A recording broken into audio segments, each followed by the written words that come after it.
ఇక్కడ ఒకే విమాన గోపురం కింద ఇద్దరు వెంకటేశ్వర స్వాములున్నారని మీకు తెలుసా?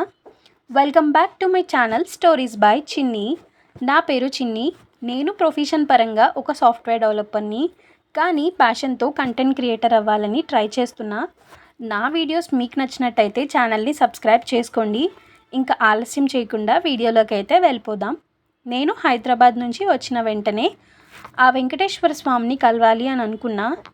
సరే అని అమ్మ ఇంకా నేను ద్వారకా తిరుమల అలియాస్ చిన్న తిరుపతికి బయలుదేరాం. కానీ ఈ వీడియోలో రొటీన్ వ్లాగ్లా కాకుండా ఈ టెంపుల్ గురించి చాలామందికి తెలియని కొన్ని ఇంట్రెస్టింగ్ అండ్ హిడెన్ విషయాల గురించి చెప్తాను. ద్వారకా తిరుమల టెంపుల్ని చిన్న తిరుపతి అని పిలిచే ప్రధాన కారణం ఏమిటంటే, తిరుమలలో శ్రీ వెంకటేశ్వర స్వామిని దర్శించినప్పుడు ఏదైతే ఫలితం లభిస్తుందో, ఇక్కడ స్వామివారిని దర్శించిన అదే పుణ్యం లభిస్తుందని భక్తుల యొక్క నమ్మకం. చాలా కాలం క్రితం నుండి తిరుమల వెళ్ళలేని భక్తులు ఇక్కడికొచ్చి తమ మొక్కుల్ని తీర్చుకుంటారు. ఈ ప్రదేశంలో ద్వారకుడు అనే మహర్షి తీవ్రమైన తపస్సు చేయడం వలన ఆయన భక్తికి ప్రసన్నమైన శ్రీ మహావిష్ణువే స్వయంగా శ్రీ వెంకటేశ్వర స్వామి రూపంలో ప్రత్యక్షమయ్యారని పురాణం చెబుతుంది. అందుకే ఈ ప్రాంతానికి ద్వారకా తిరుమల అనే పేరు వచ్చింది. ఇంకా చాలామందికి తెలియని విషయం ఏమిటంటే, ఇక్కడ గర్భగుడిలో 2 విగ్రహాలు ఉంటాయి. ఒకటి స్వయంభు విగ్రహం, మరొకటి ఆదిశంకరాచార్యులు ప్రతిష్ఠించిన విగ్రహం. అందుకే ఒకే విమాన గోపురం కింద ఇద్దరు వెంకటేశ్వర స్వాములున్న దేవాలయంగా ఇది ఎంతో ప్రత్యేకం. ఇంకా ఆశ్చర్యం ఏమిటంటే, ఇక్కడ అసలు స్వయంభుగా వెలిసిన వెంకటేశ్వర స్వామి పాదాలు కనిపించవు. ఎందుకంటే స్వామి చీమల పుట్టలో వెలిసారని, ఆ పుట్ట దిగువ భాగం లోపలే ఉందని చెప్తూ ఉంటారు. ఇదే ఈ ఆలయానికి ఉన్న అతిపెద్ద మిస్టరీ ఇంకా ప్రత్యేకత. ఇవే ద్వారకా తిరుమల యొక్క ప్రత్యేకతలు. యాక్చువల్లీ నేను మార్నింగ్ హైదరాబాద్ నుంచి బస్ దిగేసరికి 7:30 అయిపోయింది. నార్మల్గా అయితే మేము ఎప్పుడైనా ద్వారకా తిరుమల వెళ్ళేటప్పుడు 8 లోపే వెళ్ళిపోతామన్నమాట. బికాజ్ మా ఊరు నుంచి అక్కడికి వెళ్ళడానికి మాకు 1.5 hour పడుతుంది. కానీ ఇప్పుడు నేను ఇక్కడ దిగేసరికి 7:30 అయిపోయింది. ఇంకా మేము ఫ్రెష్ అయ్యి స్టార్ట్ అయ్యేసరికి 10:30 అయిపోయింది. పైగా బస్సు వచ్చేసి ప్రతి 1/2 hour 1 hourకి అలా ఉంటుంది గుడుం నుంచి. సో మా బస్సు వచ్చేసి నెక్స్ట్ బస్సు 11కి ఉందన్నమాట. ఇంకా తిరుపతికి వెళ్ళేసరికి చిన్న తిరుపతికి వెళ్ళేసరికి మాకు 12:30 అయిపోయింది. నార్మల్గా అయితే కనుక ఈ టైంకి మేము రిటర్న్ అయిపోతాం. కానీ ఈసారి నేను మార్నింగే రావడం, అప్పటికప్పుడే మళ్ళీ ఫ్రెష్ అయ్యి ఆ స్వామివారిని కలవడానికి వెళ్ళడం వల్ల కొంచెం లేట్ అయింది. But that's okay. ఇంకా ముందుగా కింద ఉన్న శ్రీవారి పాదాలను దర్శించుకుని దర్శనానికి వెళ్ళేసరికి ఒక అనౌన్స్మెంట్ ఇచ్చారు దట్ స్వామివారికి నైవేద్యం పెడుతున్నారు, ఇంకొక 1 hour టైం పడుతుందని చెప్పారు. కొండ మీద మనకి షాప్స్ ఉంటాయి. సరే అట్టయినా అలా వెళ్ళేసి వద్దామని చెప్పి అమ్మ నేను అయితే అలా వెళ్ళి కొంతసేపు అలా షాప్స్లో చూసేసి అలా 1 hour టైం అయితే స్పెండ్ చేసేసాము. చెప్పాలంటే అంటే చాలా ఎండగా ఉంది ఆ రోజు. అండ్ ఆ రోజు ఏంటో తెలియదు కానీ చాలామంది ఎక్కువ మంది క్రౌడ్ ఉన్నారనమాట. ఇంకా తర్వాత మళ్ళీ అనౌన్స్మెంట్ ఇచ్చారు దట్ దర్శనానికి ఎలో చేస్తున్నారని. ఇంకా స్వామివారిని కలుద్దామని చెప్పి ఫోన్స్ ఇచ్చేసి అమ్మ నేను అయితే దర్శనానికి అయితే వెళ్ళిపోయాము. లిటరలీ గైస్, ఈసారి మా ముందున్న వాళ్ళ వల్లనో లేకపోతే ఆ దేవుడి దయనో నాకు తెలియదు కానీ అసలు స్వామివారిని నార్మల్గా అయితే 1 minute కూడా ప్రాపర్లీ చూడనివ్వరు.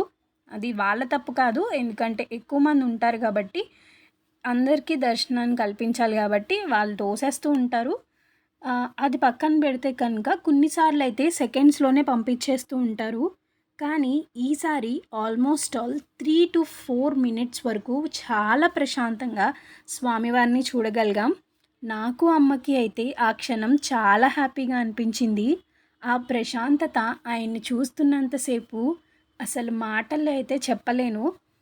ఇంకా స్వామివారి దర్శనం అయిపోయిన తర్వాత అక్కడి నుంచి బయటకు వచ్చేసిన తర్వాత నేను అమ్మ కలిసి గోశాలకు వెళ్ళామన్నమాట. అక్కడ కూడా గోవులకి దండం పెట్టేసుకుని అక్కడి నుంచి లక్ష్మిని కలవడానికి కొండపైకి వెళ్ళాలనుకున్నాం. అవును, ఇంతకీ లక్ష్మి ఎవరో మీకు తెలియదు కదా? అదే అండి అక్కడ ఉండే ఏనుగు. నార్మల్లీ అది బృందావనం దగ్గరే ఉంటుంది. సో నేను అమ్మ కలిపి ఫస్ట్ బృందావనంకి అయితే వెళ్ళాము. కానీ ఆ రోజు కొంచెం చెప్పాను కదా చాలా ఎండ ఎక్కువగా ఉందని చెప్పి. సో ఎండ ఎక్కువగా ఉంది అని చెప్పేసి లక్ష్మిని వేరే చోటకి షిఫ్ట్ చేశారంట. వేరే చోటికి తీసుకెళ్ళిపోయారంట. సో, సరే అని అక్కడికి వెళ్ళి కలుద్దాంలే అని చెప్పేసి అక్కడే ఉన్న మళ్ళీ ఇంకా గోవుల్ని, అలాగే చక్కగా అందంగా ఉన్న గిన్ని కోడెలు, అలాగే బాతుల్ని కూడా కలిసేసి అక్కడి నుంచి లక్ష్మిని కలవడానికైతే వెళ్ళాము. యాక్చువల్లీ బృందావనంకి ఆపోజిట్‌లోనే మనకి అన్నదానం కూడా ఉంటుంది.